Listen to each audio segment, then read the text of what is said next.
दिल थाम कर बैठिए दोस्तों, मंत्री जी हमारे बीच आ चुके हैं। अब वो एक बार फिर रावण को तीर मारकर हर साल की तरह बुराई पर जीत हासिल करेंगे। मारने नक्की करो।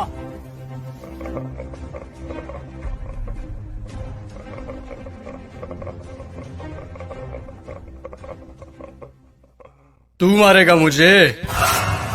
तुम सब यहाँ मुझे मारने इकट्ठे हुए हो? अरे तुम्हारा खुद का कोई ईमान धर्म नहीं है, तुम मारोगे मुझे? और एक बात बता, पिछले साल तो कोई और आया था मारने मुझे, इस बार वो नहीं आया? वो लाल साल वादा पूरा को नहीं करिया सा तो हम की मैं आया हूँ सा। तुम सब अंदर से एक जैसे के जैसे हो। ठीक भीड़ इकट्ठी हुई है मुझे मारने के लिए आज। मैं माता सीता को लेकर गया था, इसीलिए मारने के लिए इकट्ठे हुए ना तुम सब आज।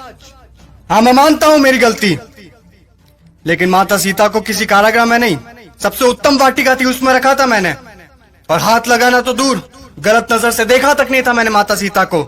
और तुम्हारे यहाँ छोटी छोटी बच्चियों को दरिंदे उठाकर लेकर चले जाते हैं, उनके साथ रेप करते हैं। उनको तो तुमने कभी ऐसे इकट्ठा होकर जलाया नहीं। वो दरिंदे क्यों खुलेआम घूम रहे हैं आज भी, मुझे ये बताओ। आए हैं मुझे जलाने। अब चोटे तू बता। मैं तो सभी वेद और ग्रंथों का ज्ञाता हूं, तूने कौन सी वेद ग्रंथ या पुस्तक पढ़ी है, मुझे ये बता। पांचवी फेल मेरे समक्ष बोलेगा तू? चुपचाप खड़ा रह तू। देख, मुझे ना केवल संगीत का शौक है, बल्कि सभी रागों का, सुरों का और वाद्य यंत्रों का ज्ञान भी है। तुझे क्या ज्ञान है वाद्य यंत्रों के बारे में? ये मारने आया है मुझे। अब तुम लोग सुनो, मेरे जैसा महादेव का भक्त ना तो कोई हुआ है, ना मेरे जैसा महादेव की भक्ति किसी ने की है। और तुम लोग, तुम्हारा भी कोई जमीर नहीं है। भगवान पलटते समय नहीं लेते तुम। काम हुआ तो ठीक, तो चलो महादेव के पास, हुए तो चलो महादेव के, नहीं हुए तो चलो इस बार बालाजी के चलते हैं। क्या हुआ? गुस्सा आ रहा है मेरे ऊपर? तुम लोग मेरे बारे में क्या सोचते हो मुझे कुछ फर्क नहीं पड़ता, लेकिन एक बात कान खोल के सुन लो, मैं चाहे कैसा भी हूं, लेकिन तुम्हारे इस मंत्री जैसा कदापि नहीं हूं मैं। मेरे राजपाट में जनता प्रसन्न रहती थी, खुश रखता था मैं उन्हें। इसकी तरह पटाखों की चोरी कभी नहीं की मैंने। बोलूं, बता दूं सभी को, ये दुष्ट, ये तुम्हारा मंत्री दुष्ट एक नंबर का, ये कागजों में लिखता है कि रावण दहन के लिए 50 पेटी पटाखों के लगे, और लगा था 5 भी नहीं है। ये सब इसके घर पे जा रहे हैं। और तुम लोग क्या कहते हो? बुराई पर अच्छाई की जीत। कहां हुई बुराई पर अच्छाई की जीत?